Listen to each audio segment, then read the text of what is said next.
Fantastic. Okay, slate anytime. Eric Kops from Summit Entertainment. So, tell me what it's like. You've really had a lot of fun this year. You're like the nicest person I know, and you are playing such not a nice person in this movie and the other movie you did. What is that about? How is it that are you getting out all your your negative catharsis in these characters? Or? Right, my inner demons are all coming out with these characters. Well, I mean, it's interesting because the way I kind of got into doing this was that I read the script and I was so moved by the script. I mean, I remember I was bawling at one point, which really took me off guard because I was expecting to read just a comedy, and it was hilarious. But once I got into it, I mean, it was so incredibly profound in such an honest way, and I really wanted to be a part of it. And the role that I play is definitely kind of an unsavory character, but interestingly enough, I could kind of empathize with her dilemma. I mean, the way I imagined it was that she's this girl who was dating the Joseph Gordon-Levitt character, and probably for like a few months had decided that it wasn't going to work out. Probably called all of her girlfriends and said, yeah, I'm going to break up with him. I'm just waiting for the right time. And then he comes home and says that he has cancer. And when he says, you can bail, of course she's going to be like, I'm not going to bail. I really felt for her in those circumstances.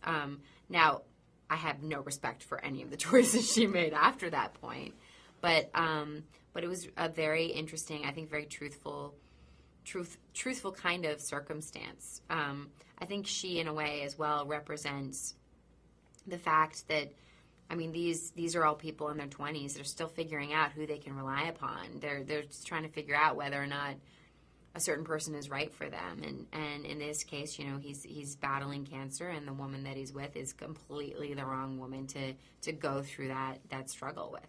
It's interesting because there's hints of that when he says at the beginning when he's in the coffee line, we haven't had sex in weeks or whatever. So now that you say that, but when you watch the movie, it's so much easier to just vilify her. Right. So it's interesting because you certainly, until you said that, I didn't think that you're right. Mm-hmm. And now I think back to the movie, but that's so interesting.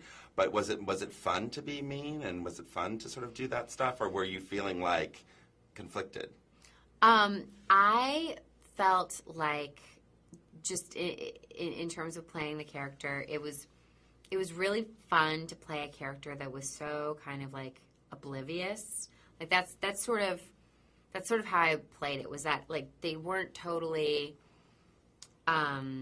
There wasn't like a real spark between them, and she was kind of a little ill-suited to be in a relationship with him. And then when he gets cancer, and for instance she's taking him for his first treatment, I mean, to be like, no, I want to wait in the car, and because it's like an energy thing. And then as he's going to roll down the window and lean out and say, "Good luck," like it's his first round of chemotherapy. What's the worst thing you can, like? What are you saying? She's kind of an idiot. But it was really fun to play a character who just wasn't all there, really, in that regard. We're out of time. Last question. What do you hope people take away from the experience of seeing this movie?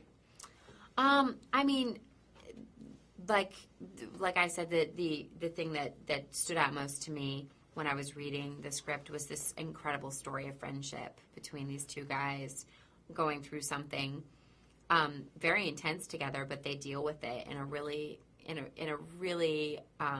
hilarious way, and I find it to be so moving and so funny and so honest, and so I hope that people leave with that, just with that kind of memory of that wonderful friendship between those two characters. Great. Thank Cool. you. Thank you. That was fun.